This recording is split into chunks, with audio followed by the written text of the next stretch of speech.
Welcome back.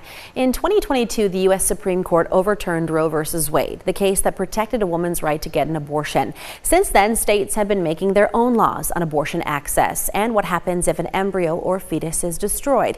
Here's local attorney Brian Waldman to explain what Michigan law has to say. In Michigan, we have something called the Wrongful Death Act, and we have a statute that says if someone's wrongful or negligent conduct causes the death or destruction of a fetus or an embryo, that there is a right to bring a case that is typically brought by the future parents of that fetus or embryo. And that is where the similarity ends between Michigan and Alabama. In Alabama, there's only a cause of action under their statute for people.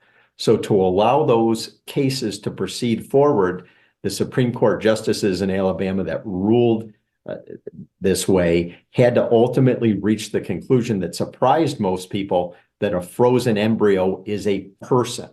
And that's kind of what turned everything upside down. In Michigan, we've already recognized a situation where there could be the destruction of a fetus or an embryo, and we want there to be a cause of action.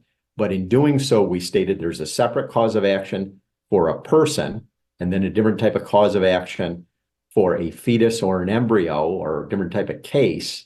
And therefore, by definition, under the statute in Michigan, an embryo is not a person, even though the parents may have a right to bring a lawsuit if someone's wrongful act results in the destruction of that embryo.